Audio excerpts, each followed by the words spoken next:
The rain had not stopped for 3 days.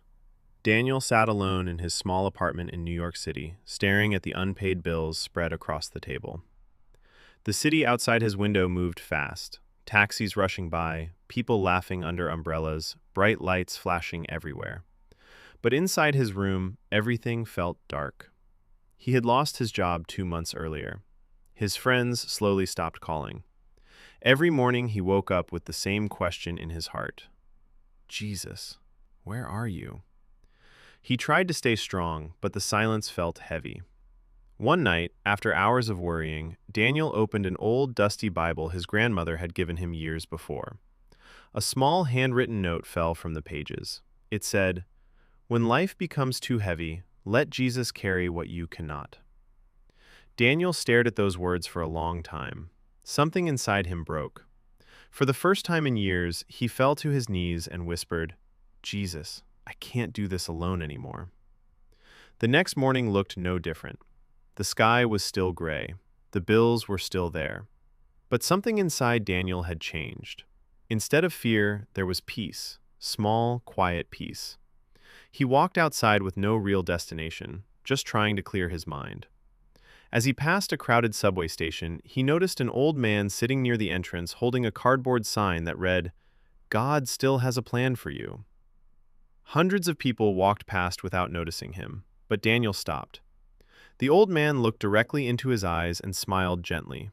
"Son," he said, "sometimes Jesus removes everything around you so you can finally hear his voice."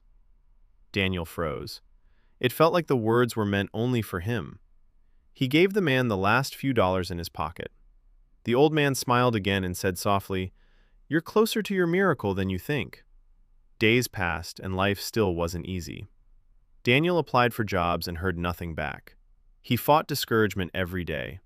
But every night he prayed. Not perfect prayers, not fancy prayers, just honest ones. "Jesus, help me keep going." One evening, while walking home tired and defeated, he noticed a small church with its doors open. Soft music echoed into the street. He almost kept walking, but something pulled him inside. The church was nearly empty except for a woman cleaning candles near the altar. Daniel sat quietly in the back, trying not to cry.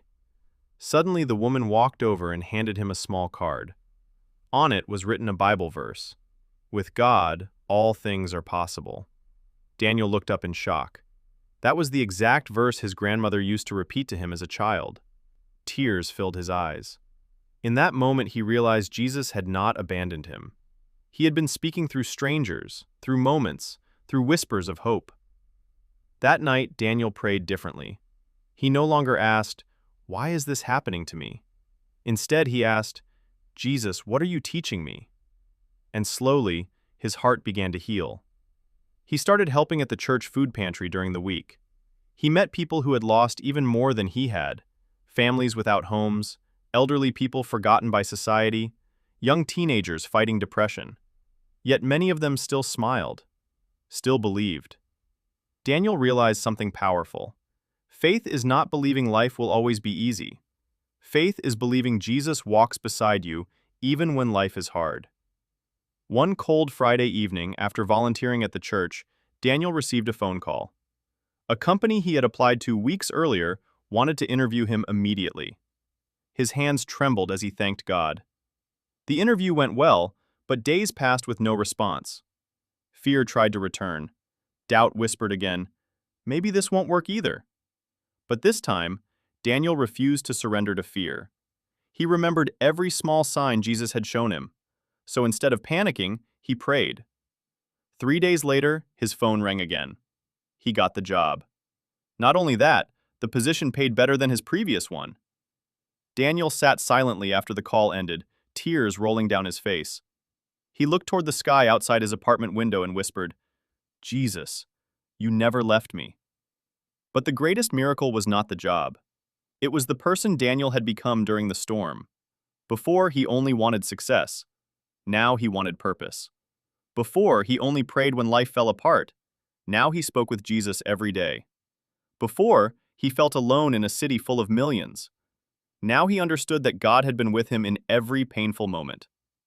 Daniel began sharing his story online, encouraging others who felt hopeless.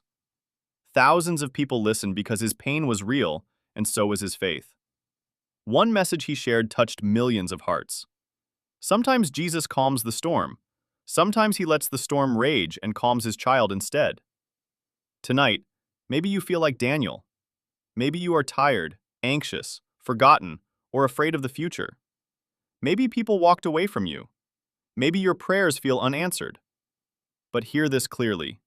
Jesus still sees you. He still